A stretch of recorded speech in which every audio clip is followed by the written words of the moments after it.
afternoon to all of y'all. अभी से ही थक गए आप लोग? वापस से, come on. A very good afternoon to all of y'all. Much better. First of all, congratulations to all of y'all for clearing your first step of the journey of CA, and that is the CA Foundation examination. एक बार जोरदार तालियां आप सब लोगों के लिए. But देखो, जैसे कहते हैं ये तो बस शुरुआत है, पिक्चर अभी बाकी है मेरे दोस्त, हाँ या ना? ये तो हमारा पहला कदम था जो हमने पार किया है. अभी सेकंड और थर्ड स्टेज जो है हमारा बचा हुआ है. सेकंड स्टेज जिसका आज हमारा पहला दिन है, that is the journey towards your CA intermediate examination. CA inter के बाद आएगा आपका सीए फाइनल का examination 3 years after your clearing your inter examination. तो ये बैच जो है, इनका अटेम्प्ट, आप लोगों का जो अटेम्प्ट है इंटरमीडिएट का, that is going to be due in November 20. Yes और नो गाइज? यस.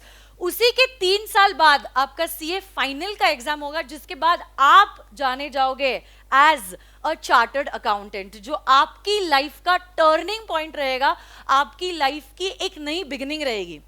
इसके बाद आप खुद महसूस करोगे कि लोगों का जो नजरिया है आपके पास देखने का, वो कितना बदल चुका है. लोगों का छोड़ा, आपका खुद का जो अपने लिए रिस्पेक्ट है, वो एक अलग ही लेवल पे जो है वो बढ़ जाएगा.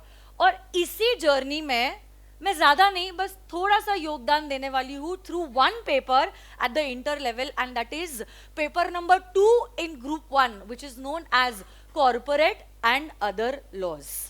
तो ये जो पेपर है, जैसे मैंने कहा, मैं वापस से रिपीट करना चाहती हूँ, ग्रुप 1 में है. ग्रुप 1 में आपका सेकेंड पेपर जो होता है, कौन सा पेपर होता है? लॉ का. इसी सब्जेक्ट का नाम क्या है जो हम पढ़ने वाले? सब लोग मेरे साथ बोलेंगे, कॉर्पोरेट एंड अदर लॉज. बोलो तो वापस से, कॉर्पोरेट एंड अदर लॉ. यही जो पेपर है, it is going to be in all of 100 marks. कितने मार्क्स का आपका पेपर है? 100. और यही 100 मार्क्स का paper is going to be divided into 2 parts. नाम में ही जैसे लिखा है, कॉर्पोरेट एंड अदर लॉज. तो 2 हिस्सों में हमारा ये पेपर डिवाइड होने वाला है, कॉर्पोरेट लॉ में एंड अदर लॉज में. कौन से एक्ट है, वेटेज कौन से एक्ट का कितना है, आपका पेपर का पैटर्न कैसे रहने वाला है, ये सारी चीजें हम लोग आज डिस्कस करने वाले हैं. And I am going to tell you briefly about the whole subject of law. आज पहला दिन है, तो मैं नहीं चाहती हूँ कि पहले दिन से ही हम लोग लॉ की पढ़ाई शुरू करें. आज नई सारी चीजें हो रही है, बहुत सारे सब्जेक्ट्स पहली बार शायद से, जैसे कॉस्टिंग का पेपर है, कॉस्टिंग का पेपर, टैक्स का paper. I guess this is the first time you all are going to learn these subjects, right? तो I don't want to straight away jump to the subject of law, but yes, आज मैं ये सारी चीजें आपको जरूर बताने वाली हूँ कि कंटेंट वाइज हम लोग ये 3-3.5 महीने में क्या सारी चीजें पढ़ने वाले हैं, मेरी टीचिंग मेथोडोलॉजी क्या होने वाली है, एंड प्लस बुक्स जो है वो कौन सी मिलने वाली है. देखो, ये 3.5 महीनों के कोर्स में आप लोग बेसिकली पढ़ने वाले हो फ्रॉम दीज बुक्स. मेरी जो बुक्स है 5 वॉल्यूम का सेट है. सबसे पहली वाली जो वॉल्यूम है, दिस वॉल्यूम 1, ये कॉर्पोरेट लॉ की है. कॉर्पोरेट लॉ में आपको बस एक ही एक्ट पढ़ना है. हमारा जो टॉपिक है ना, कॉर्पोरेट एंड अदर लॉज, इसी कॉर्पोरेट लॉ में आपको बस एक ही एक्ट पढ़ना है जिसका नाम है द कंपनीज एक्ट 2013. बस कॉर्पोरेट लॉ में एक ही एक्ट है. हाँ, सीए फाइनल में आपको सेबी है, सिक्रा है कॉर्पोरेट लॉ में, बट इंटर का जहां तक क्वेश्चन अराइज करता है, you have only 1 act to learn in CA inter in corporate law, and that is the companies act 2013. इसी कंपनीज एक्ट में आपको ज्यादा कुछ नहीं पढ़ना है, बस कुछ ही सेक्शंस पढ़ने हैं, कुछ ही, ज्यादा कुछ नहीं. कुछ कितने? बस 148 सेक्शंस. बस मैम 148 बस? जी हाँ, 148 बस, क्योंकि पूरा का पूरा कंपनीज एक्ट जो है, it comprises of in all, किसी को पता है कितने सेक्शंस का है companies act? Very good, 470 section. 470 sections का हमारा कंपनीज एक्ट है, जिसको इंस्टीट्यूट ने ना 3 स्टेजेस में डिवाइड किया है, foundation, inter and CA final.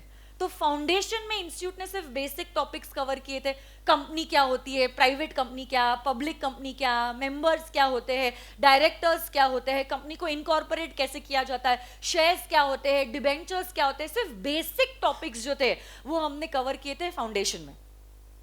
Inter में एकदम थॉरली, एकदम डिटेल में इंस्टीट्यूट ने कवर किया है 1 से लेकर 148 सेक्शंस। और वहां पे मतलब कहां पे, सीए फाइनल में बाकी के सेक्शंस कवर होने वाले हैं, that is section number 149 to section number 470। So volume 1 is relating to companies act. But हमारा 100 मार्क्स का पेपर यहाँ पे कंप्लीट नहीं होता है, this is only the corporate law. Other laws जो है that is comprising of 40 marks, companies act 60 marks and other laws 40 marks. यही अदर लॉज की है हमारी ये वॉल्यूम नंबर 2। इसी वॉल्यूम नंबर 2 में हमारे अदर लॉज जो है, 4 अदर लॉज है, कौन से मैं बताने वाली हूं। यही 4 लॉज जो है वो कवर होने वाले हैं यहाँ पे। ये दोनों बुक्स मिला के अप्रोक्सीमेटली हो गए 280 पेजेस। और आपके पूरे कोर्स में, सीए इंटर के कोर्स में, आपको सिर्फ पढ़ना है ये 280 पेजेस में। मैं आपको गारंटी देती हूं कि ये बुक के बाहर एक क्वेश्चन भी नहीं आने वाला है। क्यों मैम आप ऐसे बोल रहे हो, क्योंकि आपने ये बुक लिखी है इसीलिए आप उसको प्रमोट कर रहे हो? नहीं, ये बुक एक्चुअली मैंने नहीं लिखी है। ये पूरी की पूरी बुक्स जो है, it is a combination of the material of our institute, जो हमारा ICAI है, उसी ने जो सारा मटीरियल इशू किया है। सारा का सारा मटीरियल मतलब स्टडी मटीरियल, साथ ही साथ RTP, साथ ही साथ पहले ना जो ओल्ड कोर्स था उसमें कुछ प्रैक्टिस मैन्यूअल करके आया करता था, practice manual and plus all last 10 past examination questions along with the solution I have given in this book। क्योंकि ये मटेरियल मैंने बनाया ही है from the institute's material, there is nothing that can be asked beyond this material। तो आपको examination में बस ये बुक्स में से पढ़ना है, इसके बाहर कुछ भी नहीं आने वाला। फर्क सिर्फ एक ही चीज है कि इंस्टीट्यूट ने अलग अलग बुक्स में अपना कंटेंट दिया है और मैंने उसी कंटेंट को कंबाइन करके एकदम सिस्टमैटिक फॉर्मेट में अपनी बुक्स में प्रेजेंट किया है। That is the only difference. तो जैसे कि अगर आप देखोगे, एक बुक है question bank and MCQ book, volume number 4। तो इसमें मैंने क्या किया है, कंपनीज एक्ट में 10 चैप्टर्स है। यही 10 चैप्टर्स को मैंने क्या किया, एकदम सिस्टमैटिक फॉर्मेट में प्रेजेंट किया है। तो 10 पेपर्स में इंस्टीट्यूट ने 60-60 मार्क के कंपनीज एक्ट के सवाल पूछे होंगे। मैंने क्या किया है, वो क्वेश्चंस को लिया है और बाइफर्केट कर लिया। ये चैप्टर 2 का क्वेश्चन है, ये चैप्टर 6 का क्वेश्चन है, ये चैप्टर 10 का है, ये चैप्टर 5 का है, और उसी हिसाब से मैंने क्या किया है, चैप्टर वाइज सारा कंटेंट जो है वो बना लिया है, ताकि आपके लिए आसान हो जब आप एग्जामिनेशन के लिए प्रिपेयर कर रहे हो। सेम प्रैक्टिस मैन्युअल का कंटेंट लिया है, चैप्टर वाइज बाइफर्केट कर दिया है। RTP का कंटेंट लिया है, चैप्टर वाइज मैंने बाइफर्केट कर लिया है, सो दैट एक चैप्टर हमारा खत्म हो गया। हम डायरेक्टली चैप्टर 2 पे जंप नहीं करेंगे। पहले हम लोग इंस्टीट्यूट के past papers, practice manual, RTPs, MCQs solve करेंगे। एक बार हम लोग थरर हो जाते हैं, उसके बाद we will jump to chapter number 2। क्योंकि देखो, हमें स्ट्रेट अवे एग्जामिनेशन नहीं देनी है। We have to understand what type of questions the institute is asking in the examination. नहीं तो अगर आप डायरेक्टली एग्जामिनेशन में जाओगे, हो सकता है you will face various challenges. वो चीज ना हो, इसलिए मैंने ये क्वेश्चन बैंक बनाई है। और साथ ही साथ मेरी और एक बुक है, that is the chart book. इस चार्ट बुक में मैंने क्या किया है, 50 चार्ट्स में पूरा का पूरा लॉ का जो सिलेबस है उसको कवर कर दिया। पूरा सिलेबस, 100 मार्क्स का syllabus is covered just in 50 charts. और ये क्यों है, आप देखो, इतना सारा कंटेंट है। एग्जामिनेशन क्यों CA स्टूडेंट्स के लिए डिफिकल्ट जाती है, because there is only one challenge. And what is this challenge? Time constant. Syllabus पहाड़ जितना है और समय चींटी जितना है, और इतना सिलेबस इतने कम समय में कंप्लीट करना इज नेक्स्ट टू इम्पॉसिबल। अब आप खुद सोचो, 3 महीने की प्रेपरेटरी लीव में अगर मैं आपको 300 पेजेस पढ़ने बोल रही हूं, आप कितनी बार पढ़ पाओगे? एक बार, या ज्यादा से ज्यादा आप बहुत ही सिंसियर हो ना तो 2 बार। वही अगर आपने ये 2 बार कंप्लीट किया, मतलब 300 + 300 600 पेजेस, वही अगर आप ये बुक एक बार पढ़ लेते हो and then you only have 50 charts to do, क्या आप कम से कम 4 बार 50 चार्ट्स पढ़ पाओगे? एज कंपेयर टू 300 पेजेस की बुक 2 बार पढ़ना, अरे बोलो ना, हाँ या ना, डरो मत मुझसे, हाँ या ना। अब ऐसे केस में ये चार्ट से क्या हुआ है, आपका कंटेंट जो है एक ही बार में आपकी आंखों के सामने आ जाता है, जिससे रिवाइज करने में और रिकलेक्ट करने में आसानी होती है।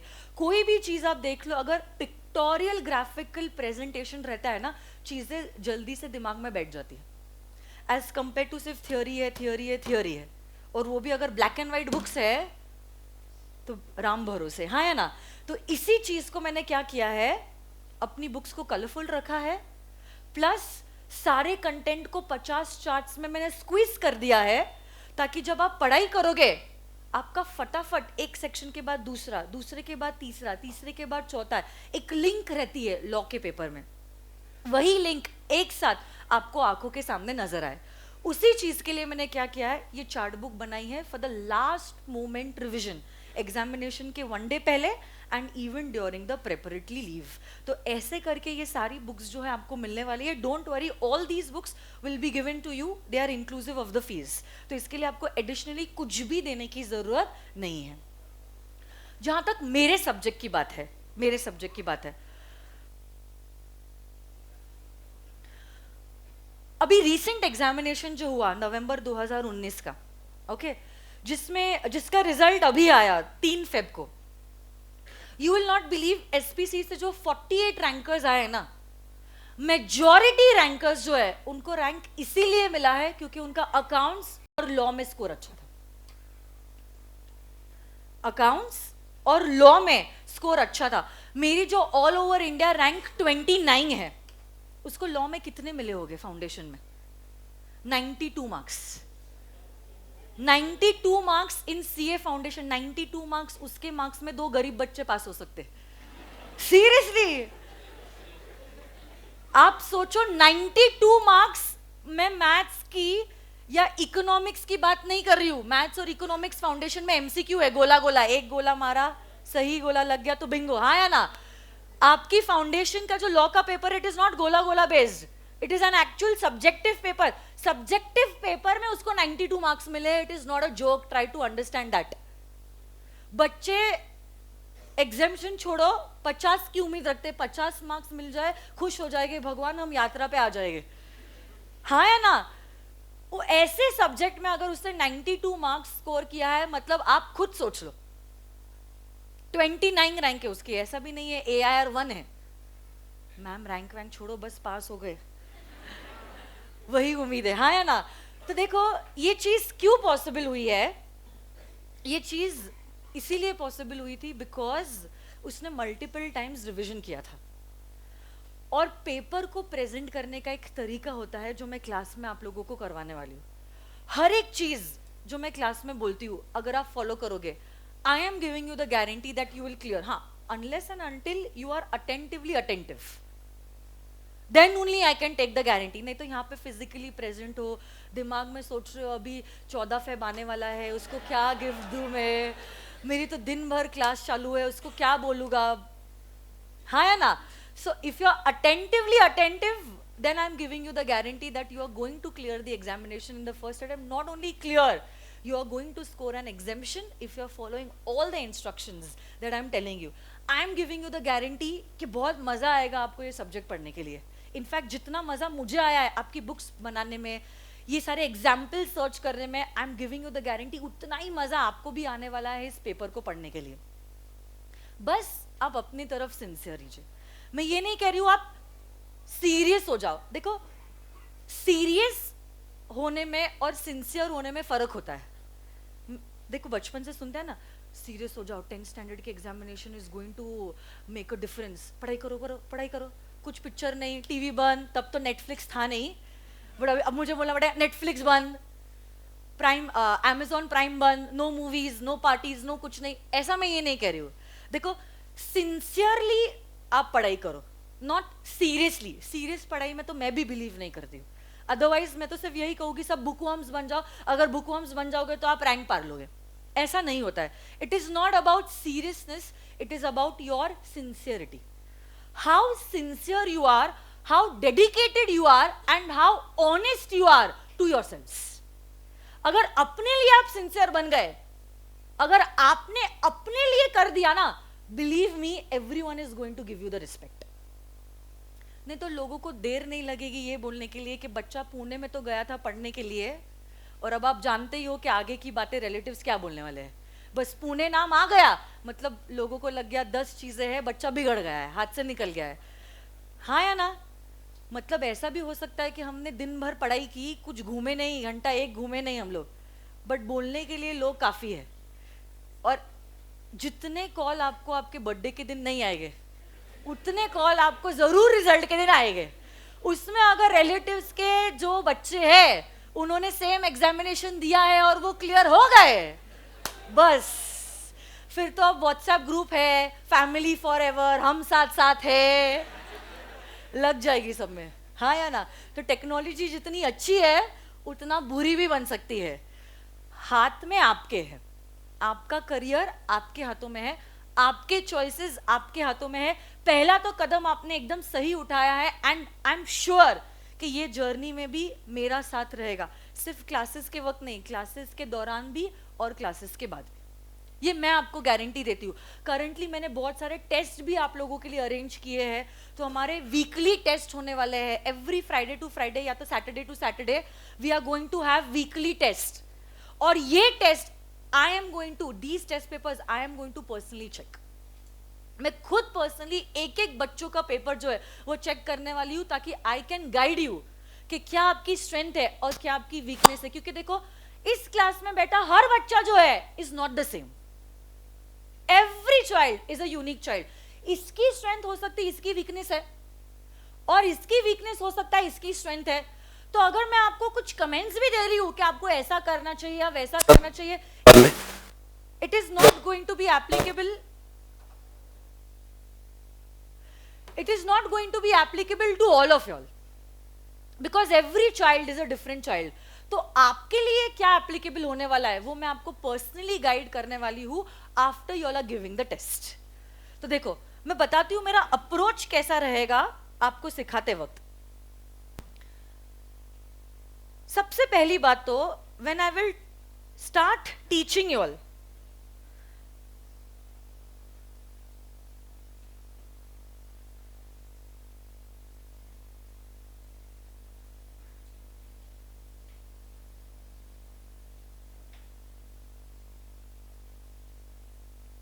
जब मैं आपको सिखाना स्टार्ट करूंगी ऐसा नहीं होगा कि डायरेक्टली मैं टॉपिक पे आ जाऊंगी। सबसे पहली चीज जो होने वाली है that is going to be conceptual clarity. क्योंकि देखो अगर आपके कॉन्सेप्ट्स क्लियर नहीं है ये सब्जेक्ट को पढ़ने में बिल्कुल मजा नहीं आने वाला है। Law is not about mugging up, it is about understanding what is written in the subject. आपको आपका एनालिटिकल माइंड डेवलप करना जरूरी है। अगर आप ऑब्जर्व करोगे पूरे सीए के करिकुलम में सिर्फ 2 ही सब्जेक्ट्स है जो तीनों भी स्टेजेस में है, तीनों भी स्टेजेस में, मतलब फाउंडेशन भी, इंटर भी और सीए फाइनल। और ये 2 सब्जेक्ट्स में से मेरा एक सब्जेक्ट है दैट इज लॉ। अगर लॉ इंस्टीट्यूट ने तीनों भी स्टेजेस में इंट्रोड्यूस किया है मतलब इंस्टीट्यूट बेवकूफ नहीं है। क्या ये सब्जेक्ट का इज्जत है, क्या ये सब्जेक्ट की इंपॉर्टेंस है? हाँ है, और इंपॉर्टेंस है इसीलिए तो तीनों स्टेजेस पे उसको इंट्रोड्यूस किया गया है ना। वही तो मैं कह रही हूं, और इन्हीं 2 सब्जेक्ट से बच्चे को रैंक मिलता है। And that is the reason why मेरी इतनी जान है इस सब्जेक्ट में, और मैं चाहती हूं आप लोग इस सब्जेक्ट को अच्छे से पढ़ाई करो, क्योंकि आर या पार अकाउंट्स और लॉ ही आपको लेके जाने वाला है। अगर आप बिलीव नहीं करते हो, जिन बच्चों का अभी रिजल्ट आया आप उनसे पूछ के देख लीजिए। टैक्सेशन थोड़ा सा चैलेंजिंग है। कॉस्टिंग का पेपर यूजुअली कैच होता है ग्रुप 1 में, क्योंकि देखो हर एक ग्रुप में जैसे आपका फाउंडेशन में मैथ्स हुआ करता था ना, वैसा ही somewhat it is costing in inter. तो बचते कौन से 2 सब्जेक्ट्स है? Accounts and law. तो इसीलिए इस सब्जेक्ट में आपने मेहनत कर ली ना, इस सब्जेक्ट में अगर आपने एग्जामिनेशन पा लिया, आपके जो वीकर सब्जेक्ट्स है, हो सकता है कॉस्टिंग है, हो सकता है टैक्स है, कुछ बच्चों का अकाउंट्स भी वीक होता है, ये वीकर सब्जेक्ट को लॉ जो है वो खींच सकता है। और इसमें इतना कुछ डिफिकल्ट नहीं है लॉ के पेपर में, it is very easy. Law का paper is very easy. Institute usually law के पेपर में कैच नहीं रखता है क्योंकि इंस्टीट्यूट के पास दूसरे इंपॉर्टेंट ऑप्शंस है। मैं ये नहीं कह रही हूँ लॉ इंपॉर्टेंट नहीं है, मैंने कहा ज्यादा इंपॉर्टेंट दूसरे ऑप्शंस है, जैसे अकाउंट्स है, एडवांस्ड अकाउंट्स है, टैक्स है, FM है, कॉस्टिंग है, इन पेपर्स पे इंस्टीट्यूट ज्यादा फोकस करता है। और हमारे लिए तो बेस्ट चीज ये है कि 100 नंबर में से 30 मार्क एमसीक्यूज है, 30 marks straight away is MCQs, only 70 marks is written. तो आप लोगों ने तो फाउंडेशन में 100 मार्क का पेपर लिखा था, इंटर में आपको 100 मार्क लिखने की जरूरत भी नहीं है। इंटर में तो only 70 marks is subjective, 30 marks तो इज गोला गोला। जय माता दी। जिसका नेगेटिव मार्किंग भी नहीं है, मतलब इससे अच्छा और क्या हो सकता है? हाँ या ना? ऐसे एमसीक्यूज जिसका कोई भी नेगेटिव मार्किंग नहीं, इससे तो मैंने कहा इट इज जय माता दी। नहीं भी आ रहा है तो गोला कर लो ना, खोने के लिए कुछ नहीं है बट पाने के लिए 1 मार्क है। नहीं आ रही है बात समझ में? सो बेस्ट कॉम्बिनेशन रख दिया है लॉ में। 70 मार्क्स इज सब्जेक्टिव, सब्जेक्टिव मतलब writing, and 30 is objective, objective मतलब एमसीक्यू। बेस्ट चीज हो गई है हमारे लिए। अर्लियर ऐसा नहीं हुआ करता था, सिर्फ 2 ही अटेम्प्ट से इंस्टीट्यूट ने एमसीक्यूज को इंट्रोड्यूस किया है। Earlier it was full 100 marks का सब्जेक्टिव, इंटर के कोर्स में भी और आईपीसीसी में तो पूरा का पूरा 100 मार्क्स का it was subjective only. But कुछ अटेम्प्ट पहले ही इंस्टीट्यूट ने ये एमसीक्यू को इंट्रोड्यूस किया है, उसी का हम लोग एडवांटेज उठाएंगे। तो इंस्टीट्यूट की जो वीकनेस है वो हमारी स्ट्रेंथ होनी चाहिए। हाँ या ना? हाँ या ना? बोलो। तो देखो मेरा अप्रोच कैसे रहने वाला है जब मैं आपको पढ़ाऊंगी। सबसे पहले is going to be the conceptual clarity, जिस पे हम लोग सबसे ज्यादा फोकस करने वाले हैं। कॉन्सेप्चुअल क्लैरिटी के बाद होने वाला है revisions also and cumulative revisions also, क्योंकि मेरा पेपर थियोरी पेपर है। और थियोरी में देखो it is not like mathematics कि एक बार समझ लिया a + b whole square is equal to a² + 2ab + b², ऐसा नहीं होता। It is more about learning and retention. हर एक सेक्शन एक नया सेक्शन होता है। तो अगर आप देखोगे ये 90 डेज में every day you are going to learn something new. Act के सेक्शंस एक दूसरे से रिलेटेड हो सकते हैं बट सेम नहीं होते। ओके तो मैथ्स में हमने फॉर्मूला देख लिया, डिराइव कैसे करते हैं, फिर वैसे ही पैटर्न के प्रॉब्लम्स रहते हैं और उसी पैटर्न में सॉल्व करना रहता है। बट अगर आप कंपनीज एक्ट देखोगे सेक्शन 1 से 148, हर एक सेक्शन में कुछ नई बात रहेगी, हर एक सेक्शन में कुछ नई चीज रहेगी। तो ऐसा नहीं होना चाहिए कि 148 तक पहुंचे और 1 में क्या लिखा था वही हम भूल गए। तो इसीलिए हमारा होने वाला है क्यूमुलेटिव रिवीजन। क्यूमुलेटिव रिवीजन मतलब क्या? आज अगर मैंने सेक्शन 1 पढ़ाया है, कल सेक्शन 2 के पहले सेक्शन 1 का रिवीजन होगा, फिर सेक्शन 2 नया पढ़ेंगे, फिर डे 3 पे सेक्शन 1 का और सेक्शन 2 का रिवीजन होगा, और उसके बाद सेक्शन 3 हम नया पढ़ेंगे। उसके वजह से आपकी जो टेंडेंसी है ना भूलने की, वो कम हो जाएगी। You will not forget things, and if you are not forgetting things means you are remembering things. और अगर हमें चीजें याद है, हमें चीजें याद है और हमारे दोस्तों को याद नहीं है, तो वो कॉन्फिडेंस ही अलग हो जाता है। मुझे भी आ रही है, उसको भी आ रही है, सबको ही आ रहा है, तो फिर हमने क्या नया किया है? बट हमें आ रहा है और दूसरों को नहीं आ रहा है, बेस्ट हो जाता है। और यही रिविजन्स के वक्त भी ना मैं आपके सारे अमेंडमेंट्स कवर अप करने वाली हूँ। 100% अमेंडमेंट्स क्लास में ही कवर्ड हो गए, नोट्स में भी कवर्ड हो गए। तो अगर आपका अटेम्प्ट नवंबर 2020 में ड्यू है, आपको अमेंडमेंट सेपरेटली करने की जरूरत नहीं है। इंटर के बच्चों का सबसे बड़ा फोबिया होता है अमेंडमेंट्स, मतलब आरटीपी आई कि उनका बीपी बढ़ गया, अब अमेंडमेंट्स कैसे करेंगे, वो जो पढ़ा था क्या अब उसको भूलना पड़ेगा, अब क्या नई चीजें हमें पढ़ना पड़ेगा। आपको ये सारी झंझट का कोई भी लेना देना या वास्ता नहीं रहेगा। सारे प्रोविजंस जो मैं आपको पढ़ाने वाली हूँ are going to be the amended provisions. In fact मैंने अपनी बुक में सारे अमेंडमेंट्स जो है वो रेड में मार्क किए हैं, रेड में। तो जब आप मेरी बुक देखोगे, रेड में मार्क्ड हर एक point is the amended point. देखो ऐसे मैंने सारे अमेंडमेंट्स कवर अप किए हैं। तो उससे क्या हो जाएगा, जब आप पढ़ाई करोगे ना, आपको पता रहेगा ये जो सेक्शन है एक नया सेक्शन है। देखो जैसे कि section number 42 private placement, red में मैंने लिखा है ये। अमेंडमेंट्स के ऊपर इंस्टीट्यूट अप्रोक्सीमेटली 30 मार्क के सवाल पूछती है, 30 मार्क के। And amendments not only in law but also in tax.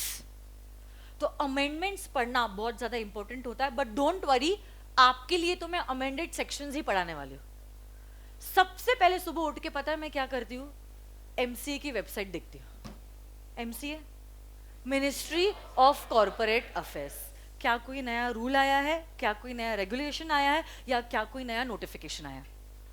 क्योंकि देखो आपका अटेम्प्ट अगर नवंबर में ड्यू है, मतलब मई के पहले तक, मतलब अप्रैल एंड तक जो भी रूल या नोटिफिकेशन आता है वो आप लोगों के लिए एप्लीकेबल होता है। इंस्टीट्यूट कहती है अटेम्प्ट के 6 मंथ्स पहले जो भी नोटिफिकेशंस आते हैं, जो भी अमेंडमेंट्स आते हैं, वो बच्चे को एप्लीकेबल है। मतलब बेसिकली हम लोग, मतलब आवर कोर्स, सीए का जो कोर्स है वो प्रोफेशनली कॉम्पिटेंट कोर्स है। प्रोफेशनली कॉम्पिटेंट मतलब बदलते वक्त के साथ, बदलते लॉ के साथ हमें भी बदलना होगा और हमें भी अपडेटेड रहना होगा। अगर आपको अपडेटेड नॉलेज नहीं है, मींस यू आर यूजलेस।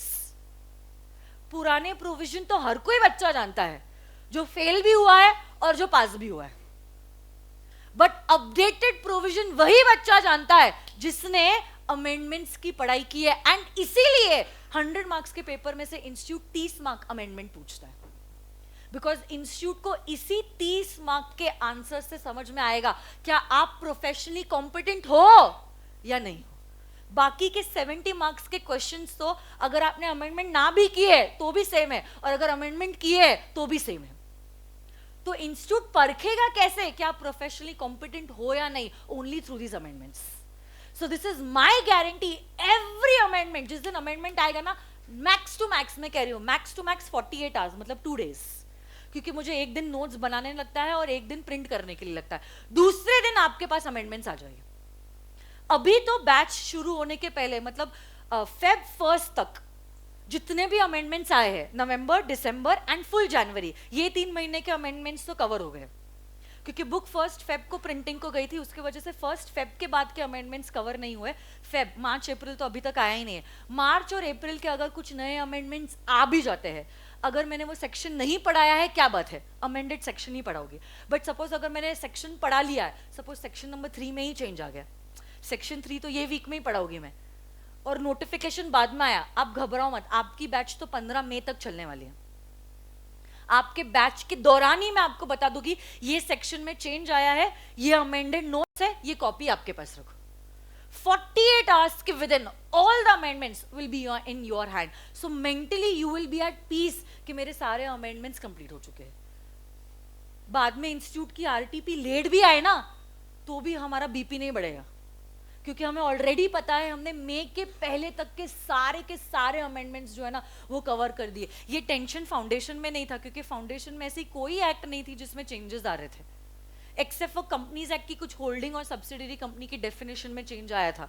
उसके अलावा contract act 1872, sale of goods act 1930, partnership act 1932, ये सारे एक्ट्स मैच्योर्ड एक्ट्स हैं।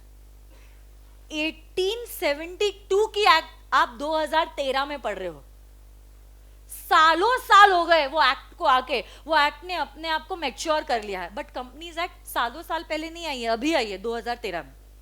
ये एक्ट अभी भी बच्ची है, इमेच्योर है, वो समझ रही है कि बदलते वक्त के साथ ये जो हमने प्रोविजन लिखा है कानून में वो सही नहीं है, हमें बदलना पड़ेगा। इसकी वजह से every time, every year there are amendment acts under the companies act. 2013 में एक्ट आया सबसे पहली बार, कंपनीज अमेंडमेंट एक्ट 2015 आया, कंपनीज अमेंडमेंट एक्ट 2017 आया, कंपनीज अमेंडमेंट एक्ट 2019 आया।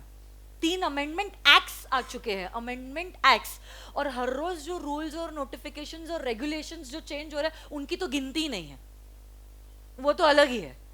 अमेंडमेंट एक्ट्स ही आ गए हैं 3 2020 के पहले, 2015 में, 17 में और 19 में। तो इसीलिए हमें ये अमेंडमेंट्स करना बहुत ज्यादा जरूरी है। But you all don't worry, I am going to teach all the amended provision only. तो आपके लिए तो ऐसा नहीं होने वाला है पुराना पहले भूल जाओ फिर नया लर्न करो, आपको स्ट्रेट अवे दिमाग में आपको नया ही डालने वाली हो, अमेंडेड प्रोविजन ही डालने वाली हो। तो आपके लिए भी आसान हो जाएगा और मेरे लिए भी आसान हो जाएगा। नहीं तो पुराना भूल के नया पढ़ना ना डबल मेहनत होती है, तो वो चीज होने ही नहीं दोगी मैं आप लोगों को। Straight away I am going to teach all the amended provisions. तो देखो, पहले कॉन्सेप्चुअल क्लैरिटी, दूसरा रिविजन्स अलॉन्ग विद अमेंडमेंट्स, तीसरी चीज जो होने वाली है that is going to be the presentation part. Foundation में मैं इतनी स्ट्रिक्ट नहीं थी, बट इंटर में I am very strict relating to the presentation, क्योंकि अब देखो क्राउड ऑलरेडी क्रिस्टलाइज होके यहाँ पे आ चुका है और अगर आपने फाउंडेशन फर्स्ट अटेम्प्ट में क्लियर किया है, मतलब बिलीव मी, आप में वो कैलिबर है। हर कोई ऐरा गहरा बच्चा जो है फाउंडेशन फर्स्ट अटेम्प्ट क्लियर हो ही नहीं सकता है। हाँ, सीपीटी में होता था कि पास हो गया, लक था। फाउंडेशन में ऐसा पॉसिबल ही नहीं है। अगर आप में दम है ना, तो ही आप इस क्लासरूम में बैठे हो। तो मुझे पता है हर एक बच्चे में वो टैलेंट है, बस I only have to groom that talent and I only have to guide you all how you are suppose to express your knowledge. तो इसलिए हम लोग प्रेजेंटेशन करने वाले नेक्स्ट वीक से, इस वीक तो नहीं होगा, नेक्स्ट वीक से एवरी वीक में 2 days 20-20 minutes I am going to dedicate only to the presentation part, कि आपको आंसर्स लिखने कैसे है in the examination, so that we are prepared. और प्लस टेस्ट तो होगा, तो वो तो अलग आपका नॉलेज चेक होगा, बट क्लास में मैं खुद आपको जो है आंसर्स लिखवाने वाली हूँ 20-20 minutes के लिए 2 days, मतलब 40 minutes every week is only going to be the presentation part, okay? and test जो होगा वो अलग चीज है। Getting this or no my dear friends? Yes और नो गाइज? यस। तो देखो, सिलेबस के बारे में मैं बताना चाहती हूँ कौन से एक्ट्स आपको हमारे सिलेबस में है। पहली जो एक्ट है that is the companies act 2013, जो 60 मार्क्स के लिए आपको है, जिसमें कवर्ड है आपके सेक्शन 1 से लेकर सेक्शन नंबर 148। अदर लॉज में आपको 40 मार्क्स के लिए 4 एक्ट्स इंस्टीट्यूट ने प्रिस्क्राइब किए। 4 एक्ट्स है, बहुत छोटे छोटे एक्ट्स है, जिसमें से एक एक्ट का बेसिक तो आपने ऑलरेडी फाउंडेशन में किया, इंडियन कॉन्ट्रैक्ट एक्ट 1872। अगर आपको याद होगा, इंडियन कॉन्ट्रैक्ट एक्ट में आपको फाउंडेशन में सेक्शन 1 से लेकर सेक्शन नंबर 75 तक था quasi contracts. Last unit number 6 of the Indian Contract Act was contingent and quasi contracts. Quasi contracts में हमारे खत्म हो रहे थे basic principles of the Indian Contract Act 1 to 75 sections, but वहां पे एक्ट खत्म नहीं हुई थी। हमारे जो स्पेशल कॉन्ट्रैक्ट्स है, indemnity, guarantee, bailment, plays and agency, वो कवर हो रहा है हमारा सीए इंटर में। ये 5 स्पेशल कॉन्ट्रैक्ट्स पढ़ने के बाद इंडियन कॉन्ट्रैक्ट एक्ट खत्म होता है, बट वेरी इजी। जैसे आपको फाउंडेशन में इंडियन कॉन्ट्रैक्ट एक्ट लगता था ना, वैसा ही, इतना ही इजी है हमारे स्पेशल कॉन्ट्रैक्ट्स भी। बहुत इजी है, बहुत इजी है, और प्लस स्कोरिंग भी है, मतलब 10 मार्क्स इनटू योर पॉकेट, मतलब it is like a gold mine. Other laws is like a gold mine. हम लोग कहते हैं ना, एक गधा मजूरी होता है और एक स्मार्ट स्टडी होता है।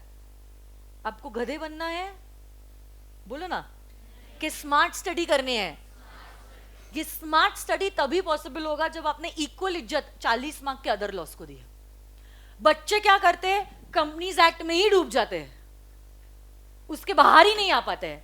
My dear friends, companies act is only for 60 marks. अगर आप आइंस्टाइन के बाप भी हो ना, 60 में से 50 से ऊपर नहीं ला सकते हो। 148 sections is not a joke at inter level, जब आपकी उम्र 19 साल के आसपास होगी, हाँ या ना, जहां पे फाउंडेशन में आपने सिर्फ बेसिक्स पढ़ा है, उसके अलावा आपको कुछ भी आइडिया नहीं है, कॉर्पोरेट का सी भी नहीं पता है आप लोगों को। कंपनीज एक्ट का आपने सिर्फ इंट्रोडक्शन देखा था फाउंडेशन में, बाकी सब तो मर्केंटाइल लॉ ही था, सही ना। कॉर्पोरेट लॉ में आपने कुछ भी नहीं पढ़ा है, सिर्फ इंट्रोडक्शन पढ़ा है, कंपनी क्या होती है, कंपनी की definition, private company, public company, 2, 4, 7 वो नंबर्स आपने देखे थे, उसके अलावा कुछ भी नहीं देखा है आपने। 148 sections is not a joke. उसमें बच्चा इतना गहराई में डूब जाता है कि ऊपर ही नहीं आता है, उसी में डूब जाता है। और 40 मार्क को ऐसे ही ऑप्शन में छोड़ देता है या लाइटली लेता है, जिसमें एक्चुअली 40 में से आप 30-35 मार्क्स इजीली स्कोर कर सकते हो। आप खुद सोचो, कॉन्ट्रैक्ट एक्ट का जो लेवल था ना फाउंडेशन में, वही अदर लॉस का लेवल है इंटर में। मतलब कितना आसान, कम मेहनत ज्यादा मार्क्स, कम मेहनत ज्यादा marks, this is smart study. और ये चारों भी एक्ट्स वैसे ही है। Interpretation of statute, general clauses act, 30 he sections है, 30 सेक्शंस जनरल क्लॉजेस एक्ट, और एक्ट ही खत्म हो गए, पूरी की पूरी एक्ट ही खत्म हो गई। Similarly negotiable instruments act, small acts, but content wise and marks wise बहुत ज्यादा, कम मेहनत ज्यादा मार्क्स, और इसमें ज्यादा मेहनत कम marks. So you have to maintain a balance between both the two, corporate also and other laws also. मतलब अगर आपको रैंक पाना है रैंक छोड़ो, अगर आपको एग्जेम्पशन भी पाना है, अदर लॉस तो आपका पूरा का पूरा क्लास में ही हो जाएगा मेरे साथ ही। बस आना है मेरे साथ, खुले दिमाग से पढ़ना है, रिवीजन के वक्त इन्वॉल्व रहना है। क्वेश्चंस तो हम क्लास में ही कर लेंगे, past examination questions also, study material के क्वेश्चंस आल्सो एंड आरटीपी के questions also will be covered in the class only. Every question from this question bank I am going to cover in class. हाँ, ऐसा कुछ हो सकता है, कुछ कुछ थियोरी क्वेश्चंस मैं आपको होमवर्क के लिए दे रही हूँ, या अगर रेपिटेटिव क्वेश्चंस है ना, नाम बदला है या फिगर्स बदले, तो हो सकता है ज्यादा से ज्यादा आपको होमवर्क दूंगी, बट हफ्ते में एक बार से ज्यादा होमवर्क नहीं होगा। बस जितना क्लास में मैंने पढ़ाया है और लिखाया है उतना रिवाइज करके अगर आप आओगे, ये पूरा का पूरा सब्जेक्ट ही क्लास में हो जाएगा एकदम कॉन्फिडेंस के साथ, मतलब मजा आ जाएगा। आपको ऐसे लगेगा कि हाँ, मेरा कॉन्फिडेंस जो है लॉ के सब्जेक्ट में, मजा आ गया पढ़ के, वैसा होगा।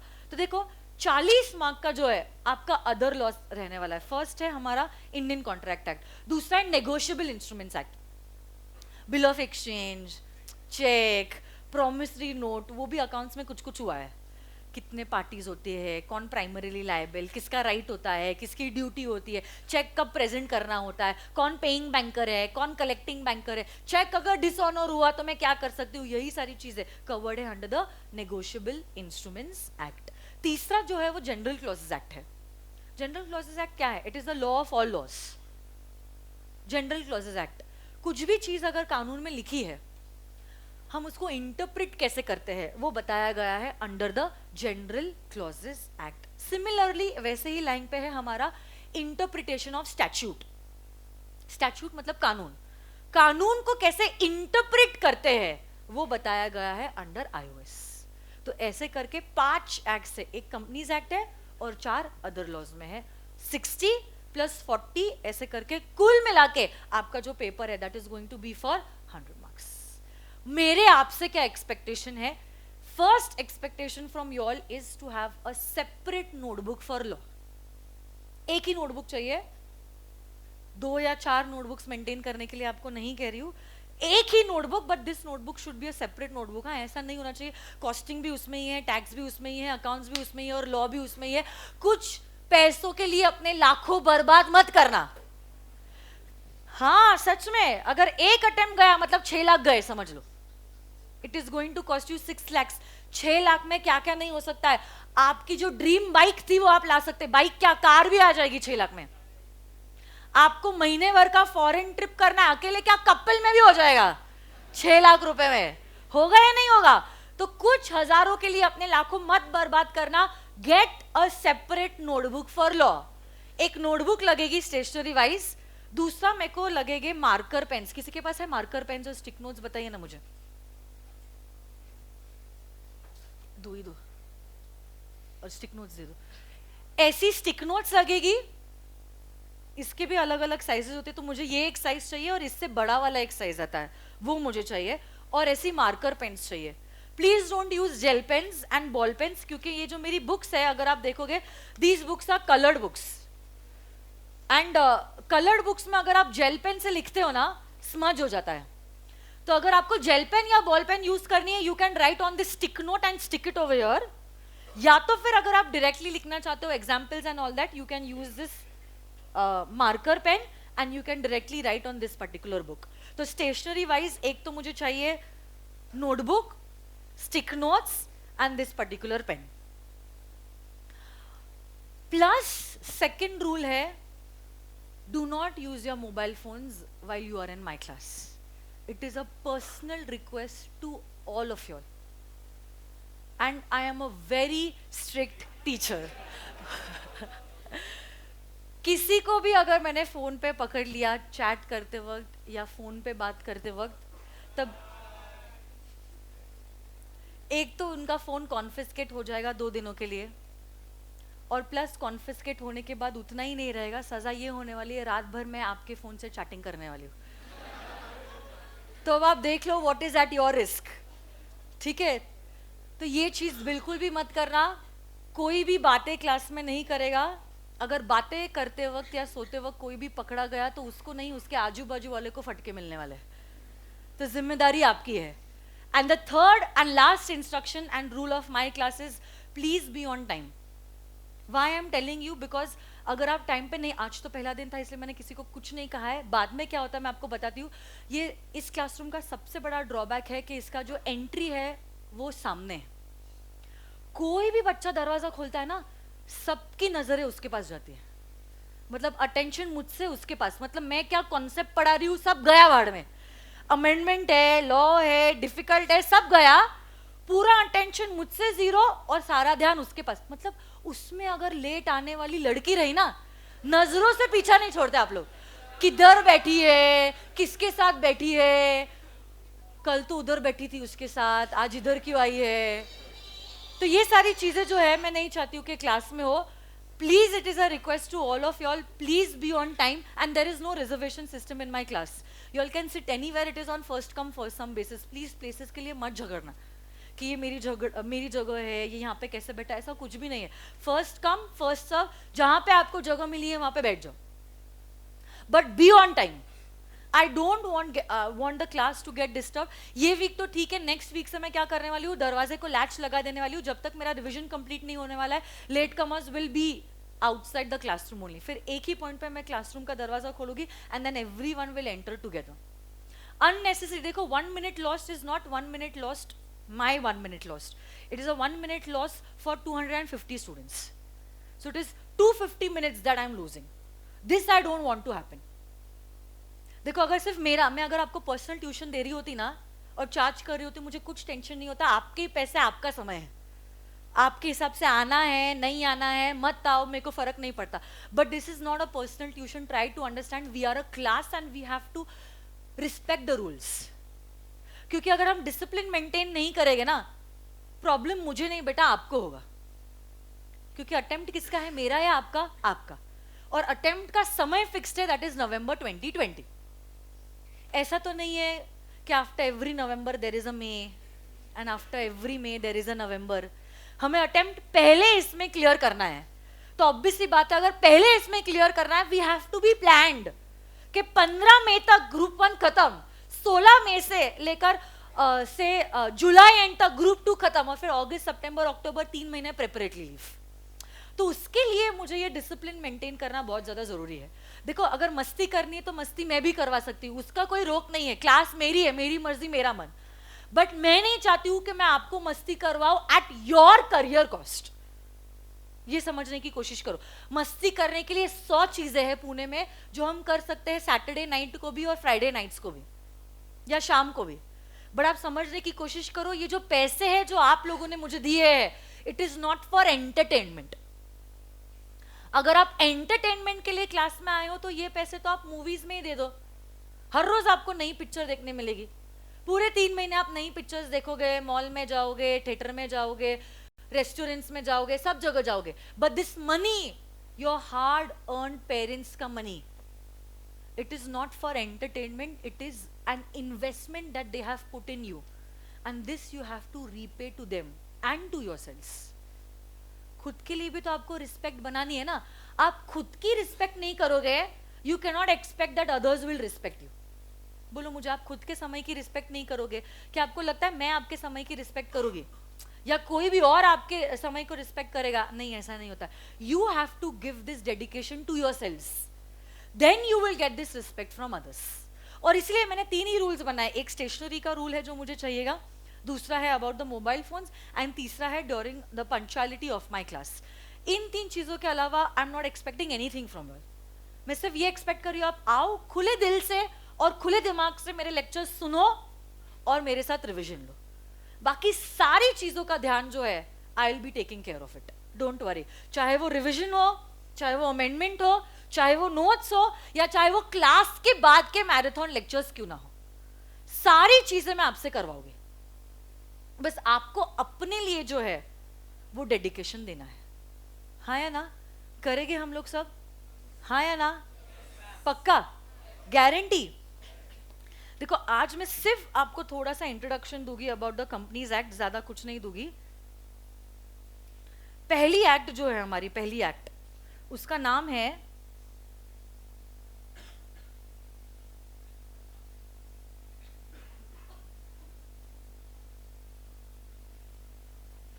The companies act 2013।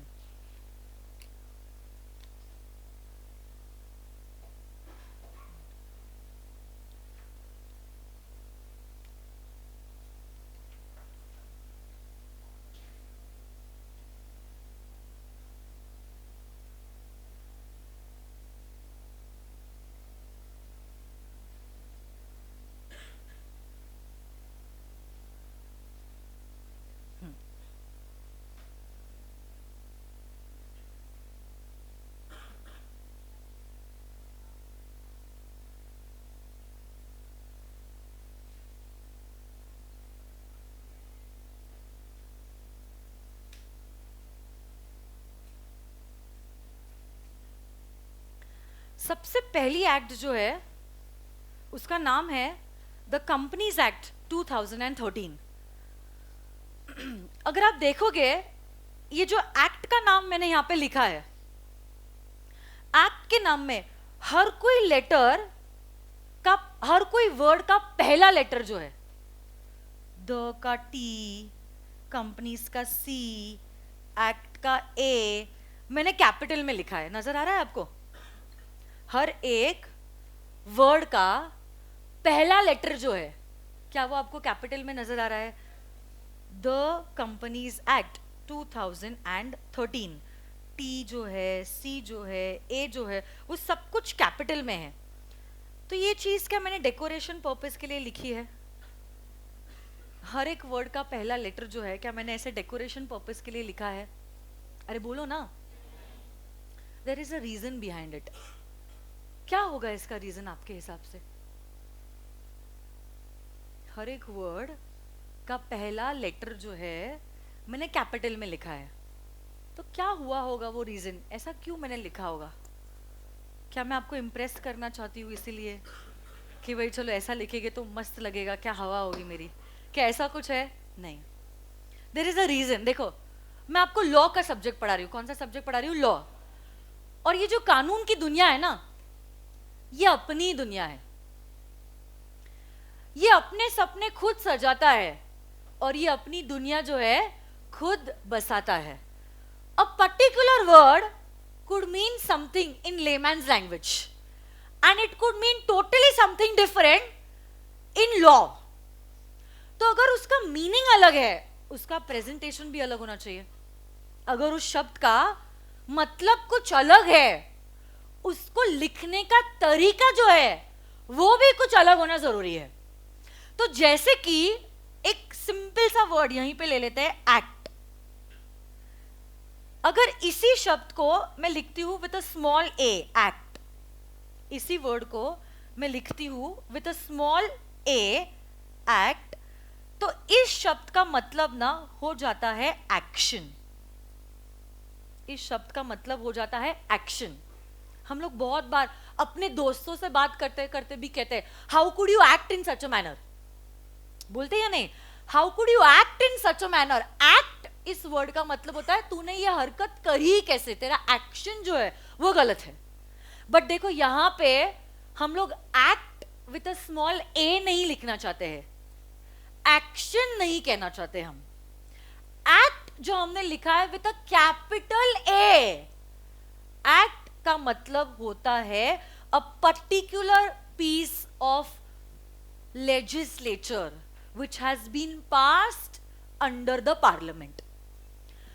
ये कोई ऐसी चीज है जो पार्लियामेंट में पास हुई है और हमारे कानून का हिस्सा बनी है। कानून का मतलब लॉ का। सुनो ना मेरी बात, मैं आपको क्या पढ़ा रही हूं? मैं आपको लॉ पढ़ा रही हूं या एक्ट पढ़ा रही हूं? सब्जेक्ट का नाम पढ़ो तो आप लोग एक साथ वापस से, corporate and other laws.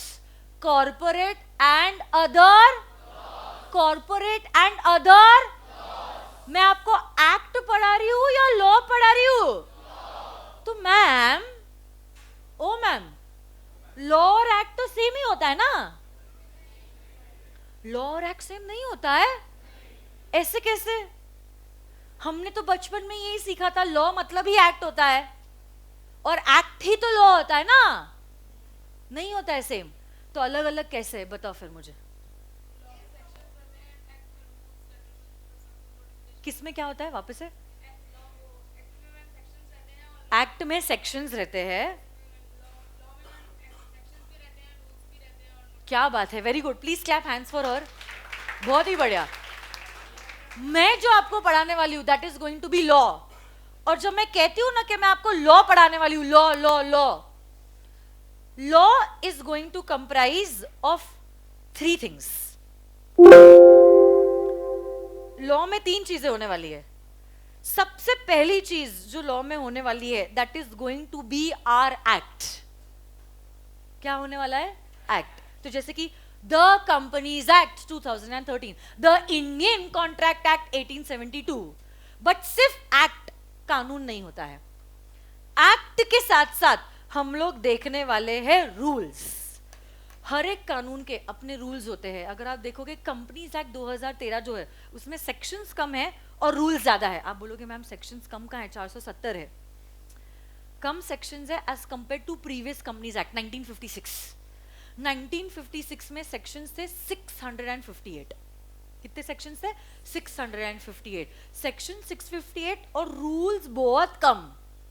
But 2013 का जो कंपनीज एक्ट है ना उसमें सेक्शंस 470 बट रूल्स बहुत ज्यादा। यही रूल्स को आपको पढ़ना पड़ेगा along with the act. In fact अगर आप रूल्स नहीं पढ़ोगे ना तो एक्ट को पढ़ के भी मतलब नहीं होता, क्योंकि इन्हीं सेक्शंस को इंप्लीमेंट कैसे करते हैं वो रूल्स में बताया गया है। So there is one in another. वो दोनों एक दूसरे के बिगर अधूरे हैं। गाड़ी पेट्रोल के बिगर अधूरी है, हाँ या ना? पेन इंक के बगैर अधूरी है। कानून एक्ट जो है वो रूल्स के बिगर अधूरा है। जब तक आप रूल्स नहीं पढ़ोगे तब तक आप एक्ट को इंप्लीमेंट नहीं कर पाओगे। जब तक आप गाड़ी में पेट्रोल नहीं भरोगे गाड़ी यूजलेस है, गाड़ी चलेगी ही नहीं। वैसे ही जब तक एक्ट के साथ साथ आप रूल्स नहीं पढ़ते तब तक आप एक्ट को इंप्लीमेंट ही नहीं कर सकते। एक्ट है, रूल्स है, और तीसरी चीज जो आप पढ़ने वाले हो that is going to be case laws. बहुत सारे केस लॉस। कानून बनाने वाले कानून तो बना लेते हैं बट प्रॉब्लम बाद में होता है जब लोगों के बीच में झगड़े होते हैं। कंपनी का दूसरी कंपनी के साथ, मेंबर का कंपनी के साथ, कंपनी का डिबेंचर होल्डर के साथ, एक मेंबर का दूसरे मेंबर के साथ, ऐसे झगड़े होते ही रहते हैं। रिजॉल्व कौन करेगा? हमारी जुडिशियल बॉडी। यही जुडिशियल ऑथोरिटीज कानून को इंटरप्रेट करते हैं और जजमेंट्स देते हैं जो कानून के बराबर होते हैं। So these decisions given in the court of law are equivalent to law and that is why कोई भी एक्ट और रूल पढ़ने के साथ साथ उसी प्रोविजन के साथ साथ कुछ अगर केस लॉ हुआ है वो केस लॉ को भी हम पढ़ेंगे। केस लॉज आपने बहुत सारे पढ़े हैं फाउंडेशन लेवल में। सबसे फेमस केस लॉ जो आपने पढ़ा है that is Chinnaiah versus Ramaiah, Indian contract act, या तो फिर बैल्फोर वर्सेस बैल्फोर, फिर वो एक था ना Carlill versus carbolic smoke ball company limited. अगर आप फाउंडेशन के स्टूडेंट हो, कंपनीज एक्ट में आपने पढ़ा होगा very famous case law Salomon versus Salomon and company limited, Lee versus Lee air farming, याद है या नहीं? गुजार versus the commissioner of income tax. क्या बात है, बहुत ही बढ़िया। तो ये क्या है? केस लॉज है and these case laws are equivalent to our law. तो जब मैं लॉ पढ़ाऊंगी आपको एक्ट, एक्ट के साथ साथ रूल्स, और रूल्स के साथ साथ हम लोग पढ़ने वाले हैं केस लॉज। तो जब मैं एक्ट लिखती हूं with a capital A, okay, it means it is a piece of legislature passed under the parliament. ये कानून का एक हिस्सा है, छोटा सा हिस्सा है। कानून के हिस्से और दो चीजें भी है, रूल्स भी है और केस लॉज भी है। और ये जो एक्ट है it was passed under the parliament. Act क्या होता है? एक्ट क्या होता है? लॉ तो आपने पढ़ लिया। लॉ मतलब क्या होता है? बोलो dash plus dash plus dash, सब लोग बोलेंगे, कम ऑन। एक्ट, सॉरी हाँ बोलो। Law is equal to what? Act plus rules. तो सवाल ये उठता है एक्ट का क्या मतलब होता है? Act means sections plus subsections plus clauses and plus sub clauses. तो act means section plus subsection plus clauses plus sub clause. आप लोगों में से किसी ने कुछ बेयर एक्ट कभी देखा है? कोई भी बेयर एक्ट आप लोगों ने देखा है? कोई भी सब्जेक्ट का बेयर एक्ट नहीं देखा है आप लोगों ने? देखो ये कंपनीज एक्ट 2013 का बेयर एक्ट है। बेयर एक्ट मतलब जैसे लॉ मेकर ने बनाया था वैसे के वैसे उठा के ये पीडीएफ बनाया।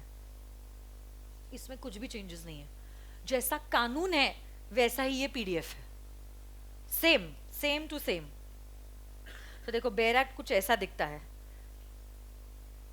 चैप्टर्स होते हैं और चैप्टर्स के सेक्शंस होते हैं। सेक्शंस के बच्चे सबसेक्शन होते हैं, सबसेक्शन के बच्चे क्लॉजेस होते हैं और क्लॉजेस के बच्चे सब क्लॉजेस होते हैं। तो अगर चलो कोई भी एक सेक्शन में ले लेती हूँ, every one of you all are from foundation, है ना? तो फाउंडेशन में आपने कंपनीज एक्ट में एनपीओ पढ़ा होगा, not for profit organisation, section number 8, very good. अब देखो, अगर मैं आपको सेक्शन नंबर 8 बेयर एक्ट बताती हूँ, बेयर एक्ट, देखो लास्ट सेक्शन आप देखोगे 470 तक है, ये देखो दिख रहा है 470, ये लास्ट सेक्शन है, पावर टू रिमूव डिफिकल्टीज, और फिर यहां से शुरू होता है सेक्शन नंबर 1 से।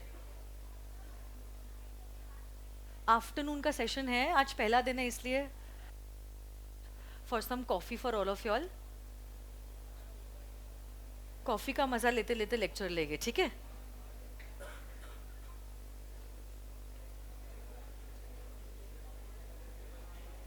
ये देखिए कॉफी है ना, हाँ। सुनो ना मेरी बात, ये देखो ये सेक्शन नंबर 8 है एनपीओ का। अब अगर आप ये सेक्शन नंबर 8 देखोगे ना, यहां पे ध्यान दीजिए बेटा, है ना? दरवाजा बंद कर देना अमर। सेक्शन नंबर 8 जो है 8, उसमें देखो, आप देखोगे पॉइंट नंबर 1 है, where it is proved to the satisfaction of the central government that a person or an association of persons proposed to be registered under this act as a limited company, फिर A, B, C है, नजर आ रहा है? फिर नीचे अगर आप देखोगे पॉइंट 2 है, 3 है, 4 है, 4 के 2 बच्चे हैं, 1 and 2, 5 है, 6 है, 7, 8, 9, 10, 11। तो अगर आप देखोगे, ये देखिए सेक्शन 8 है, आपको दिख रहा है पॉइंट 8 लिखा है, ये point 8 is actually section number 8। 8 का ये पॉइंट 1 दिख रहा है, सेक्शन 8 सबसेक्शन 1, और उसका ये जो ए दिख रहा है दैट इज क्लॉज ए। तो अगर मैं ये सेंटेंस पढ़ रही हूं ना, has in its object the promotion of commerce, art, science, sports, education, research, social welfare, religion, charity, protection of the environment और एनी अदर ऑब्जेक्ट, ये जो मैंने सेंटेंस पढ़ा है उसको हम कानून की दुनिया में कहेंगे, I have read section number 8 subsection 1 clause A. क्या कहूंगी मैं उसको? Section number 8 subsection 1 clause. और अगर ए के भी सब पॉइंट्स होते ना, फिर हम उसको कहते हैं सब क्लॉज। इसमें सब क्लॉज नहीं है, बट उसको कहते हम सब clause. So basically act is section plus subsection plus clause plus sub clause. तो मुझे बताओ क्या बड़ा है, लॉ या एक्ट? लॉ। लॉ मतलब क्या होता है? Dash plus dash plus dash, बोलो। Act plus rules. और अगर मैं कहूं एक्ट क्या होता है? Act section plus sub section plus clause plus sub clause. So देखो, लॉ में एक्ट होता है, लॉ में एक्ट होता है, और यही एक्ट जो है is a part of legislature passed under the parliament. Law कैसे बनता है, एक्ट कैसे बनता है, लॉ को कैसे अमेंड करते हैं, एक्ट को कैसे अमेंड करते हैं, ये सारी चीजें स्वप्निल सर आपको पढ़ाने वाले हैं। ये पूरे 100 मार्क्स के सिलेबस में से ना 30 marks Swapnil sir will be teaching you, 70 marks I will be teaching you. तो कल का सेशन भी बेसिक सेक्शन होने वाला है, जहां पे sir is going to tell you all how law is made, how an act is made, how law will change, how the act is going to change, और ये सारी चीजें जो है practical as well as theory Swapnil sir will be teaching all. तो देखो, A अगर मैं स्मॉल ए लिखती हूं इट मीन्स एक्शन, बट मुझे एक्शन नहीं कहना है, मेरे को कहना है कि ये हमारे कानून का हिस्सा है, इसलिए लिखते वक्त मैंने उसको लिखा है with a capital A. Simple सा एग्जाम्पल अगर मैं लेती हूँ ना, जो आप सब लोगों ने किया है, कैसे एक शब्द के अनेक मतलब होते हैं। देखो, एक वर्ड आपने फाउंडेशन में पढ़ा है, माइनर, पढ़ा है आपने माइनर ये शब्द को?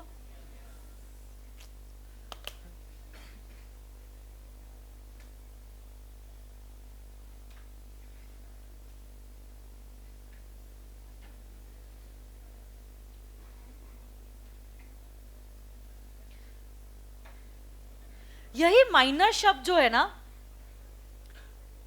3 अलग अलग एक्ट में एक ही शब्द के मतलब अनेक है। सबसे पहला माइनर इसको डिफाइन किया गया था under the Indian contract act. खैर इंडियन कॉन्ट्रैक्ट एक्ट भी डिफाइन नहीं करता था, इंडियन कॉन्ट्रैक्ट एक्ट कहता था माइनर की डेफिनेशन वही है जो बताई गई है under the Indian majority act. और फिर उस एक्ट की डेफिनेशन हमने देखी थी और इंडियन कॉन्ट्रैक्ट एक्ट में वही डेफिनेशन को अप्लाई किया था। और यही डेफिनेशन कहती है अ माइनर इज अ बच्चा who has not completed 18 years of age. A minor is a बच्चा who has not completed 18 years of age. But अगर कोई special case है, जैसे कि बच्चा अनाथ है, say he is an orphan, then that time he will be considered as a minor till the time he has completed 21 years of age. This is a definition of the word minor according to the Indian Contract Act. यही शब्द minor अगर मैं कोई दूसरा act में देखती हूँ, जैसे कि the act of marriage, Indian law में एक कानून है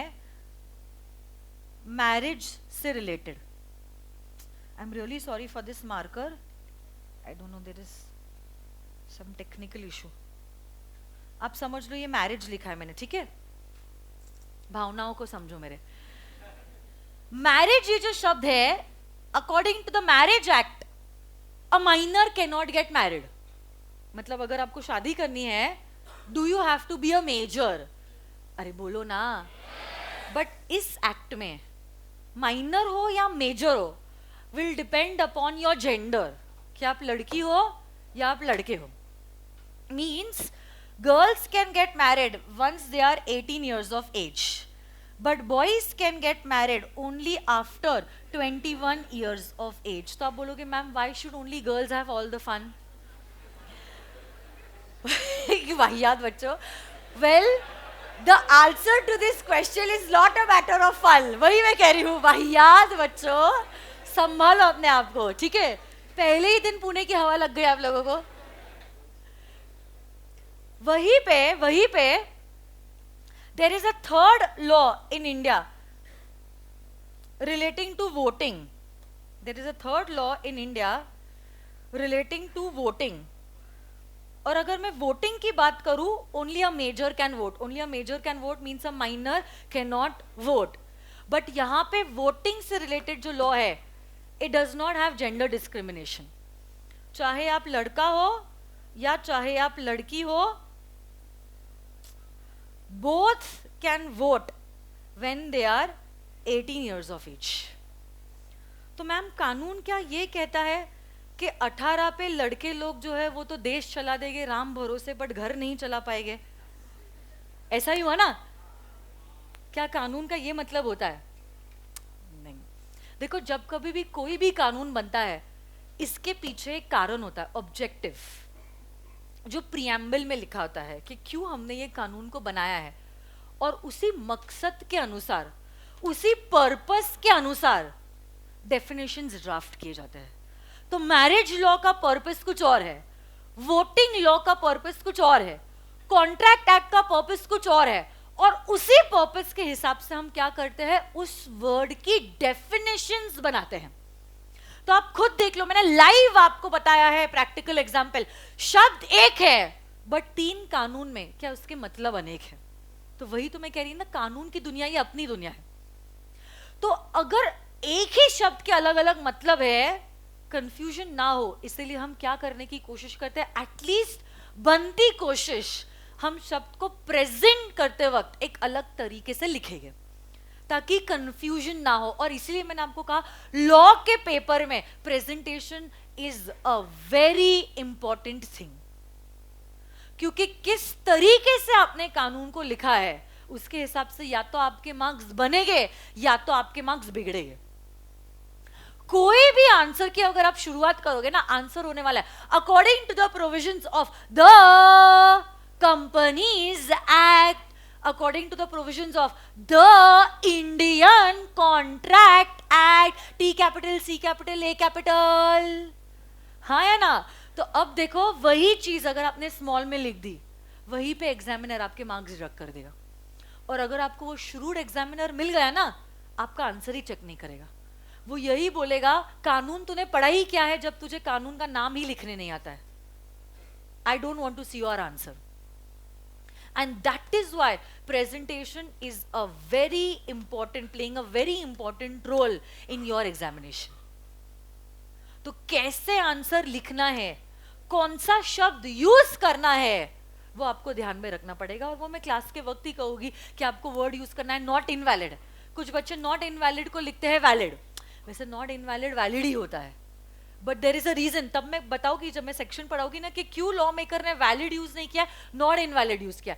डेफिनेशंस भी अगर आप देखोगे, फाउंडेशन अगर आपने पढ़ा है, equity shares are those shares which are not preference shares, and preference shares which are not equity shares. नहीं, फिर प्रेफरेंस शेयर्स को उन्होंने इज्जत में डिफाइन किया है. तो ऐसा क्यों है? There is a reason. It is not for time pass purpose के शब्द कम पड़ गए, ऐसा नहीं होता है. There is a reason why the law makers have drafted the definition in such a manner. और ये रीजंस मैं आपको बताऊंगी, वही मैंने कहा ना, लॉजिकली एंड कॉन्सेप्चुअली मैं आपको पढ़ाऊंगी विद प्रैक्टिकल एग्जांपल्स. बहुत सारे प्रैक्टिकल एग्जांपल्स हम लोग देखने वाले हैं, चाहे वो सत्यम है, एंड्रॉन है, फ्लिपकार्ट है, डीमार्ट है. इतने सारे एग्जांपल्स आप देखोगे, आपको मजा आ जाएगा, बोलोगे वाह क्या मजा आया है. और आपको ऑटोमेटिकली न्यूज़पेपर पढ़ने में इंटरेस्ट आ जाएगा. आज तक हम कभी न्यूज़पेपर नहीं पढ़ते हैं.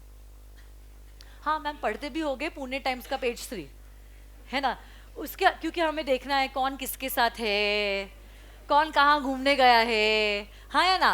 बट उसके अलावा कोई चीज में इंटरेस्ट आया ही नहीं है. इंटरेस्ट आया ही नहीं. इकोनॉमिक टाइम्स, मतलब झूठ तो इतना बोलो कि सच लगे भाई. इकोनॉमिक टाइम्स कौन पढ़ता है? सच में पढ़ते हो आप? Okay, very good then. But Economic Times की तो उम्मीद अभी नहीं रखती हूँ मैं. Times of India is fine. आप टाइम्स ऑफ इंडिया जरूर पढ़ने लग जाओगे, because now you will understand what is going on around the world. You will understand. Practically मैं आपको बताने वाली हूँ क्या चीजें हुई है. और देखो आज ये न्यूज़पेपर में आर्टिकल आया है, तो आपको समझ में आएगा कि जो हम लोग पढ़ रहे हैं उसका प्रैक्टिकल इम्प्लीकेशन कितना ज्यादा है. तो कितना मजा आएगा अगर आपके मम्मी पापा या आपके भाई बहन चार्टर्ड अकाउंटेंट से, उनके साथ आप ये लेवल का डिस्कशन करोगे, वो भी बहुत खुश हो जाएंगे कि बच्चा पुणे में आके सही संगत में रह रहा है, सही हाथों में है, वो गलत कुछ चीजों की आदत नहीं लगी है. बहुत मजा आएगा उन लोगों को भी और आप लोगों को भी कि ये मैच्योर टाइप का डिस्कशन आप आपके पेरेंट्स के साथ कर रहे हो. ये नहीं कि मम्मी गोवा जाना है ना, मेरे को पैसे दो नहीं तो मैं आपसे बात करना बंद कर दूंगा. अब उस लेवल से ऊपर जाने वाले हम लोग. बहुत मजा आएगा. एक अलग ही लेवल का डिस्कशन आप आपके पेरेंट्स के साथ या चाचा चाची के साथ या दादा दादी के साथ या भैया भाभी के साथ आप करोगे तो इतना मजा आएगा. आपको लगेगा एक्चुअल में we are implementing the things that we are learning. Foundation में वो नहीं होता था. फाउंडेशन में आपने सिर्फ पढ़ा है, प्रैक्टिकली आपने इम्प्लीमेंटेशन नहीं देखा. But practically implementation you all will see eight the inter level. मैं खुद आपसे करवाऊंगी. सिर्फ 1 महीने का समय दो. 1 महीने के बाद आर्टिकल्स आप खुद मेरे पास लेके आओगे. 1 महीने मैं आपको हेल्प करूंगी. मैं बताऊंगी देखो आज के न्यूज़पेपर में ये आया है, या कल रात को ये न्यूज आई थी और मैं न्यूज आपको बताऊंगी, वीडियो बताऊंगी. तो देखो बहुत सारे वीडियोस मैंने ऐसे अक्यूमुलेट भी करके रखे हुए, तो मैं खुद बताऊंगी. देखो ये जैसे पतंजलि का आपको दिख रहा है, ये वाला वीडियो है. सहारा का स्कैम है. टीसीएस का बायबैक क्यों आया था.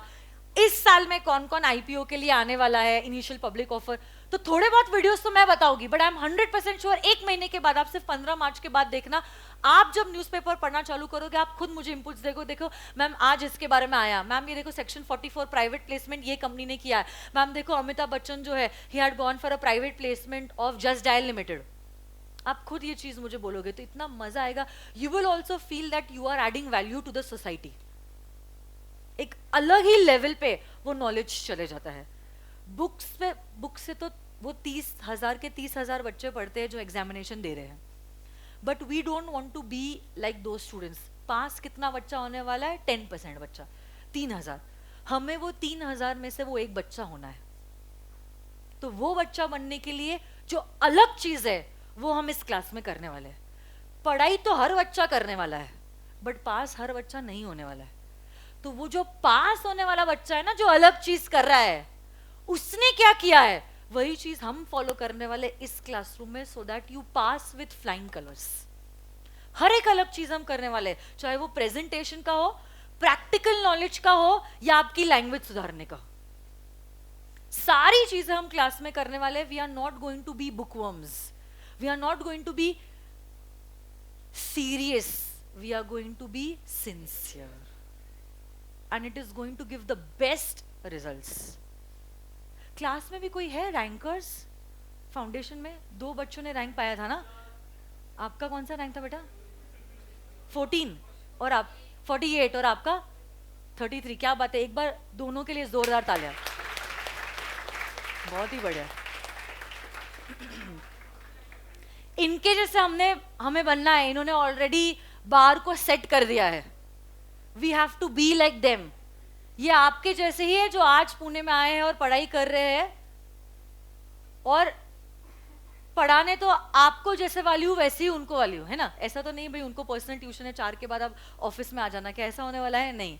It is only up to you all how much you are taking from me. बाकी सारी चीजें जो है गारंटीड है कि मैं करवाने वाली हूँ. एक बार क्या करो, आपकी नोटबुक्स है आप लोगों के पास? नोटबुक्स निकालो तो. चलो चलो, नोटबुक में सबसे पहले फर्स्ट पेज पे आपका नाम दे दीजिए. बाद में फिर रोते हो कि मेरी नोटबुक नहीं है, घूम गई, किसी ने चुरा ली. ऐसा नहीं होना चाहिए, क्योंकि नोटबुक में हम लोग बहुत सारे मास्टर चार्ट्स बनाने वाले हैं. तो ऐसा नहीं होना चाहिए बाद में आप रोते हुए आओ कि मैम पता नहीं बुक किसने ले ली है.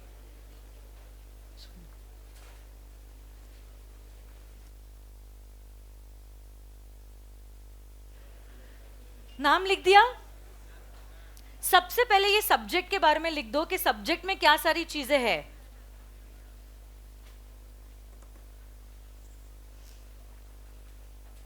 हेडिंग दे दीजिए बड़े अक्षरों में, कॉर्पोरेट एंड अदर लॉज.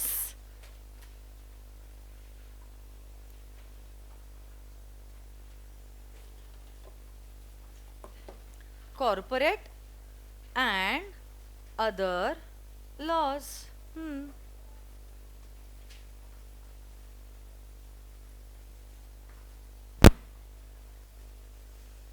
और उसको 2 हिस्सों में डिवाइड कीजिए, 60 मार्क्स एंड 40 मार्क्स.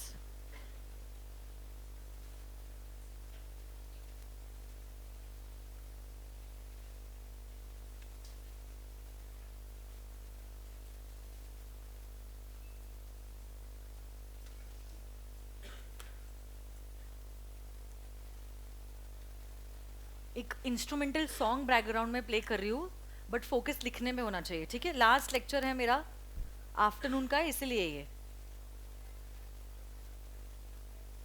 नोटबुक में लिखना है. ये सारी चीजें लिखो. Corporate law, other laws. Corporate में कंपनीज एक्ट 1 से लेकर 148 तक सेक्शन. अदर लॉज में 4 एक्ट्स, 40 मार्क. लिखो.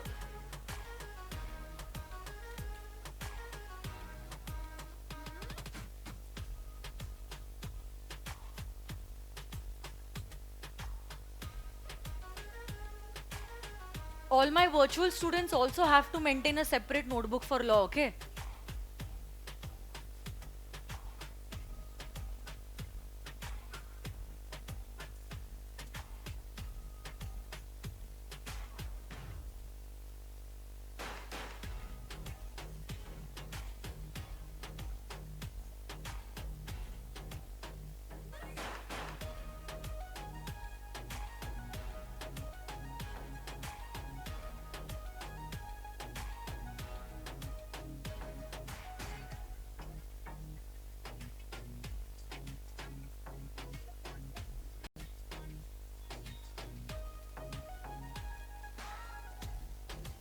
हो गया लिख के?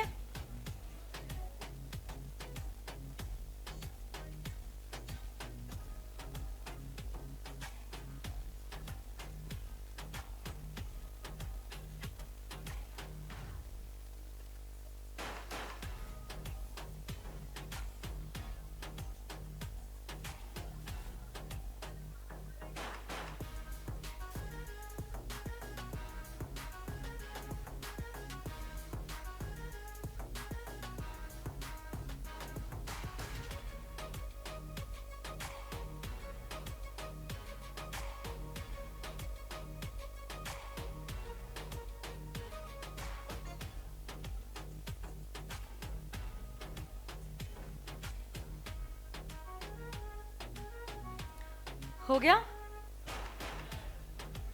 Write down fast fast. क्या नहीं दिख रहा है आप लोगों को? अभी ठीक है?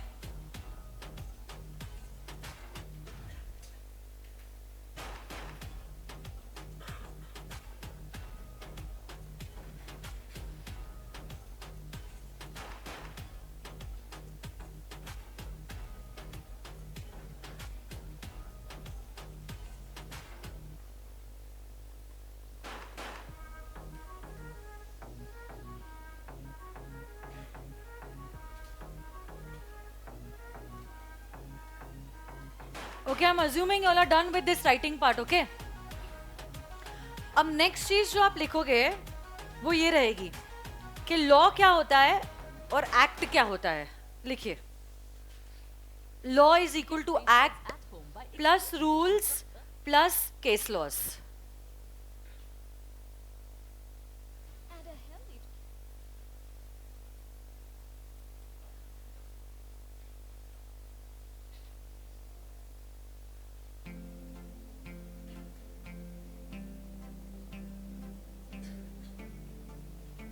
हो गया लिख के? आगे लिखिए, मैं नेक्स्ट स्लाइड पे जा रही हूं, ठीक है? एक्ट इज इक्वल टू, बोलो तो एक बार, act is equal to section plus subsection plus clauses plus sub clauses.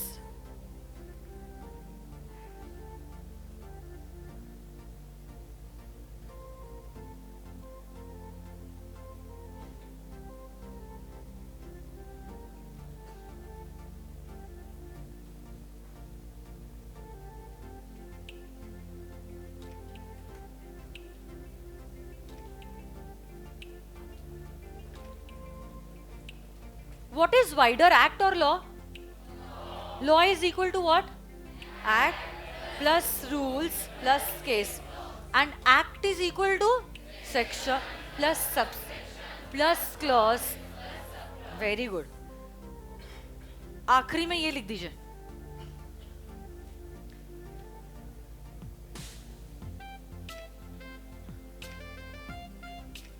नाम दीजिए, नए पेज पे आ जाओ, नए पेज पे. फर्स्ट एक्ट की नाम दीजिए आपके नोटबुक में, the companies act 2013 with T capital, C capital, A capital, comma करके 2013. What is 2013? My favourite lucky number. What is 2013? बोलो ना.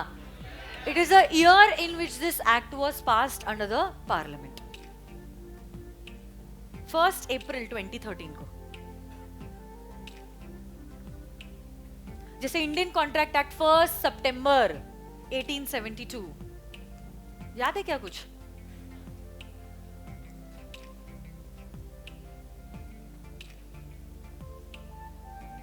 वहां पे लिख दो.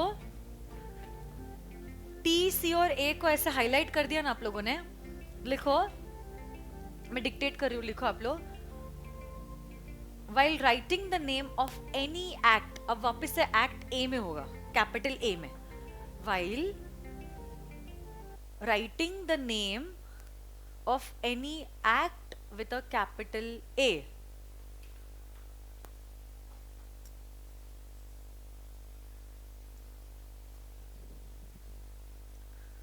the first letter of every word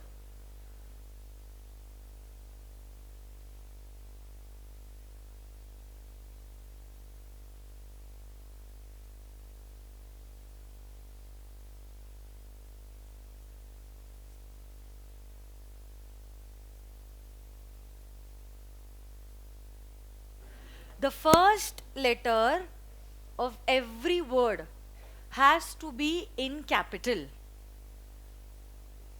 Has to be in capital.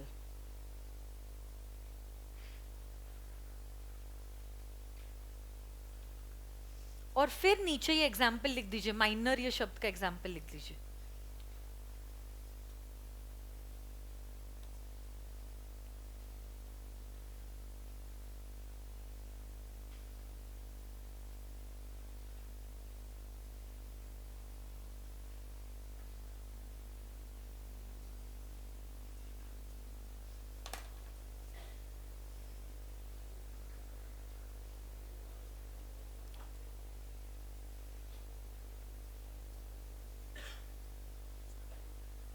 कि 3 अलग अलग एक्ट्स में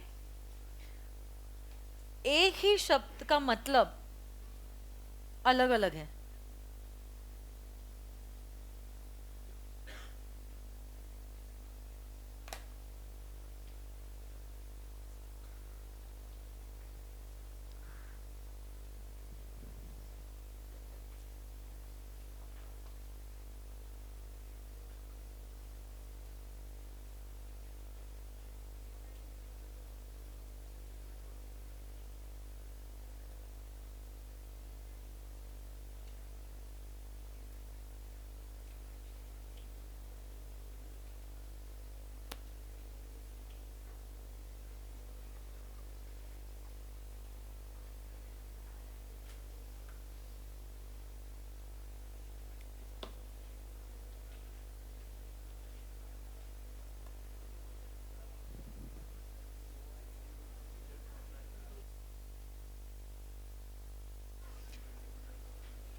वो जो मैंने लिखा है दैट इज, पहला जो लिखा है ना आईसीए मतलब इंडियन कॉन्ट्रैक्ट एक्ट में माइनर की डेफिनेशन है एनी बच्चा who has not completed 18 years of age, एनसी is not completed.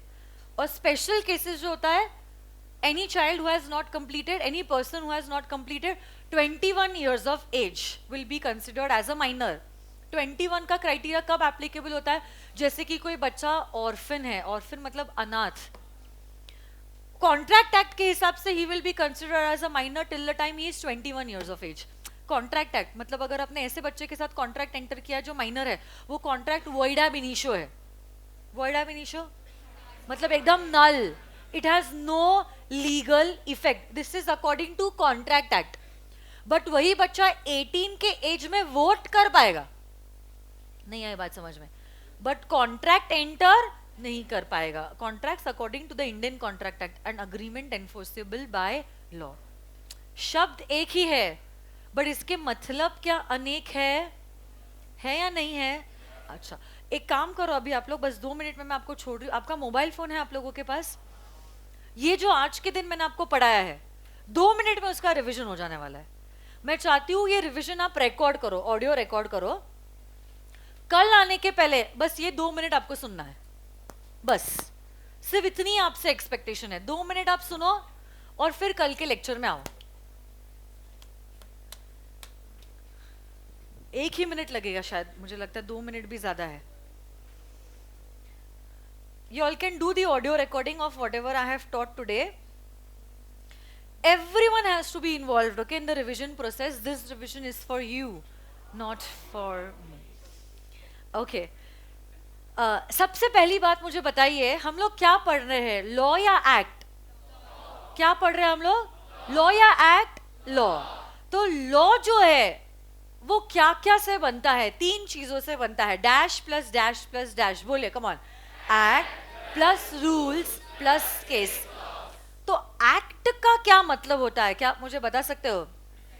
Sections plus subsection plus, सबसे पहली एक्ट जो है जो हम पढ़ने वाले हैं that is the companies act 2000। Act और लॉ में वाइडर कौन सा है? लॉ। और नैरोअर कौन सा है? तो ये जो कंपनीज एक्ट 2013 है उसमें कुल मिला के टोटली मुझे बता सकते हो कितने सेक्शंस है? 470। बट इंटर में हम लोग पढ़ने वाले हैं सिर्फ और सिर्फ 148 सेक्शंस। हमारे सब्जेक्ट में कंपनीज एक्ट कितने मार्क्स का है? 60 और other laws 40 marks is comprising of 4 acts, हाँ या ना? पहले हम लोग कंपनीज एक्ट पढ़ेंगे and then we will go to other laws. Yes और no guys? Fine, this is all for today. Thank you very much, I will see you all tomorrow.